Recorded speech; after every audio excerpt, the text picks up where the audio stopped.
So I think now one of the most frequently received question, because even when we meet parents here, when doctors come here, I think this is the most in demand topic at this point of time. Doctors want to know, is this the right time to move to the UK?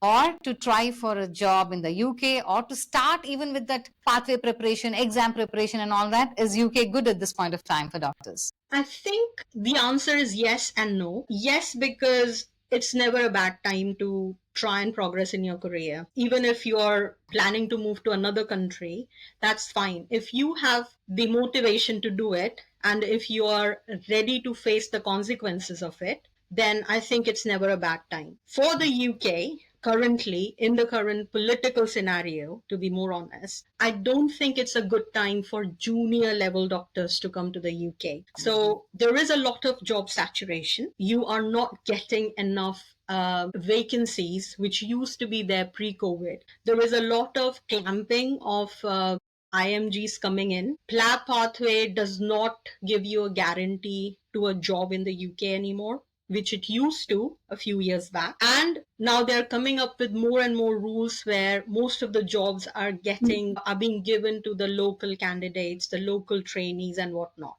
But I don't think that is going to happen, that is going to continue for a very long time, because there are long gaps and long vacancies everywhere in the country. So if they say they cannot get IMGs to fill those gaps in, I would say they are lying, and it's a political agenda. They still have a lot of vacancies which can be filled by IMGs. But then again, there is this caveat to it that they give these jobs to more experienced clinicians.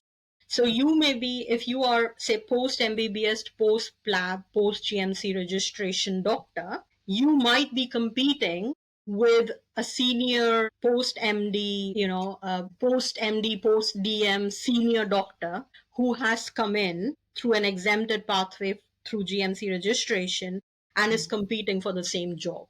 So I think common sense prevails and they would go for the senior person, because in that case, in that way, they get more work done at a lower salary, and NHS wants to save money. Even in my case, when I applied for my first job, it was an SHO job, but I was too qualified for it. So I was competing with 3 other people who were just new post MBBS, post GMC registration, and I was competing with them, and obviously I got the job because then I was doing the work of a consultant at the salary of an SHO. So I think that is a big factor that is preventing junior doctors who want to come here and train here from coming here and actually getting jobs here. So it's a saturated market, I would say. But then again, if you want to compete for it, if you have the right kind of mentoring for it, if you know the right people, and if you have a strong CV,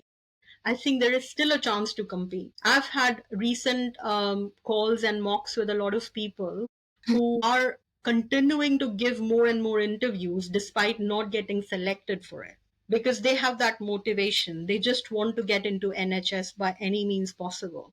And there is no other means but to sit for the interviews, apply for the jobs, and wait. So if you are financially, emotionally, physically, morally prepared to give that time, that energy, that money into this waiting, then you might get a job. But again, there are no guarantees. So I would say maybe now is not the right time to make your move, but you can start preparing for the move.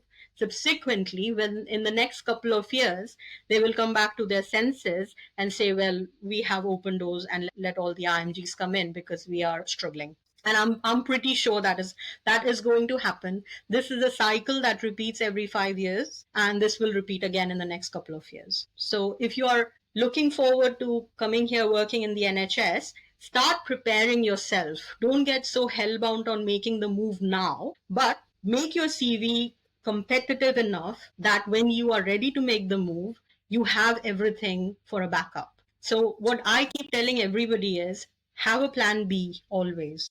Even if NHS is your plan A, that's fine. Have a plan B, work on plan A as you are pursuing your plan B, right? So that was really, I think, very good for doctors. I think they got a very clear picture, at least, now what they have to do. Thank you so much.